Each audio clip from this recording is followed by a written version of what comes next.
Welcome to the Afterspin. Additional comments from our panelists just available on our website. I want to ask each of you, what do you wish you had said on last week's show, but you didn't? Phil Kirk, I'll start with you. On closing the achievement gap or working on those issues, I wish I had said that I've been in a number of charter public schools where the socioeconomic level was extremely low, but there was great success, and there were many factors to it. One was a strong principal, committed teachers, a longer school day.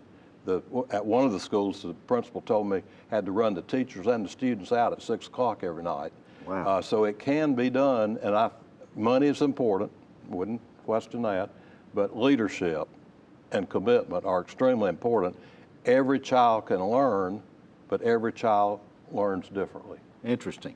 What do you wish you'd have said on last week's show, Chris and Simon? Well, we talked about HB2, and you asked what effect it's going to have on the governor's race. And one thing I was struck, Governor McCrory seems to be leaving public appearances out back doors and running from the media. This past week, he actually his campaign planted questions at a speech in Charlotte, and his advisor said, oh, they asked us to do that, and then it turns out they didn't ask him to do that, and they represented the questions were from the Observer.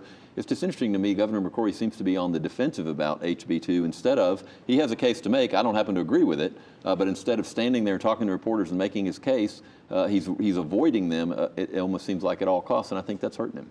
What do you wish you'd have said on last week's show, John Hood? Well, I will comment on that particular moment. This is a good example of a kind of an urban legend taking root. It didn't happen the way Taylor Batten originally reported in the Charlotte Observer. I'm not blaming Taylor, he didn't get the information correct. As a matter of fact, the Hood-Hargett folks, that's the firm that has the Hood-Hargett meetings, they did ask for the questions from McCrory. That's exactly what they did. The McCrory campaign provided those questions. The moderator then mistakenly attributed them to the Charlotte Observer. The McCrory campaign had nothing to do with that. Now, that having been said, Chris is right about the governor needing to answer questions from the media.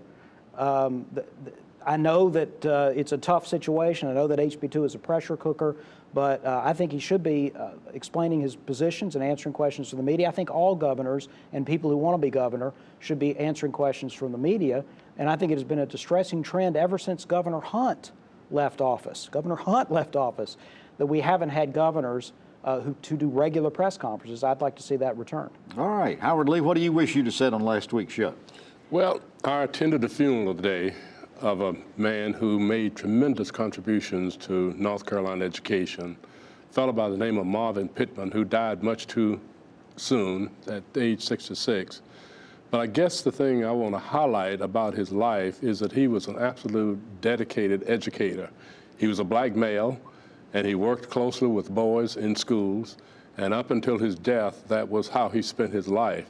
I think we have too few black males in schools today, and if we can find a way to increase that number, we may have a very good handle on how to impact the lives of a lot of these boys. Some good role models. Absolutely. All right. Well, thanks for watching the Afterspin. We'll have more video all during the week on ncspin.com.